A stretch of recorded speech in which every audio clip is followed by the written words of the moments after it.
नम शिवाय. हर हर महादेव. शिवलीलामृत कथासार. अध्याय 5. धर्मगुप्त आख्यान.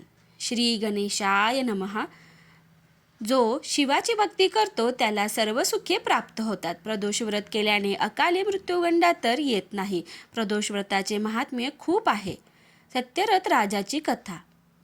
सत्यरथ राजा हा विदर्भ नगरीचा अतिशय शूर राजा होता. तो परम शिवभक्त होता. राजाला एका युद्धात वीरमरण आले ही वार्ता त्याची पत्नी इंदुमती हिला समजताच तिला शोक अनावर झाला. त्यावेळी ती गरोदर होती. आपले व बाळाचे प्राण वाचवण्यासाठी ती गुप्त मार्गाने राज्याबाहेर गेली. अरण्यातून जात असता तिला प्रसूती वेदना सुरू झाल्या. ती प्रसूत होऊन तिला पुत्ररत्न झाले. तहानलेली राणी तशीच एका सरोवराजवळ आली. तिने बाळाला झाडाखाली ठेवले व ती पाणी पिण्यासाठी सरोवराजवळ गेली. पण दुर्दैवाने तिथे लपलेल्या मगरीने तिच्यावर हल्ला केला व तिला खाऊन टाकले. धर्मगुप्ताची कथा. सत्यरथ व इंदुमतीचा पुत्र जो सरोवराजवळच्या झाडाखाली होता तो रडू लागला. त्यावेळी उमा नावाची एक विधवा बाई तिथून जात होती. तिने तो रडण्याचा आवाज ऐकून तिथे आली. तेव्हा शंभूनी जादूचे रूप घेऊन येऊन तिला त्या बाळास सांभाळण्यास सांगितले.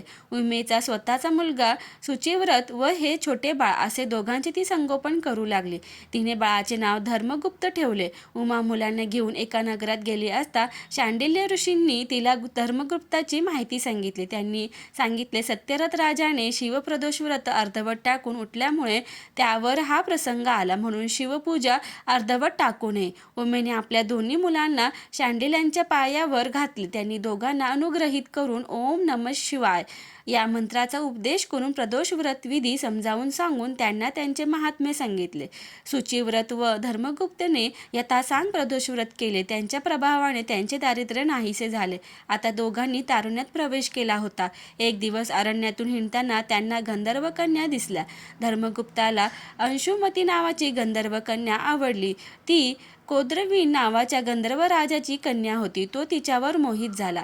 एकदा गंधर्व राजाने आपली कन्या कोणास देऊ असे शंकराला विचारले असता शंभूने ती धर्मगुप्ताला दे असे सांगितले होते. शंभूचे हे वचन असे खरे होऊ पाहत होते.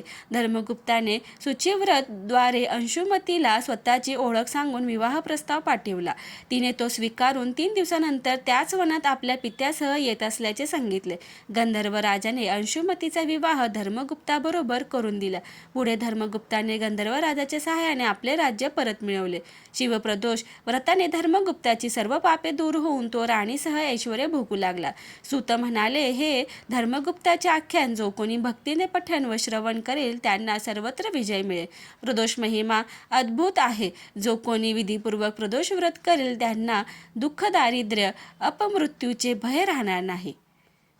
श्री सांब सदा शिवार्पणमस्तु. ओम नमः शिवाय.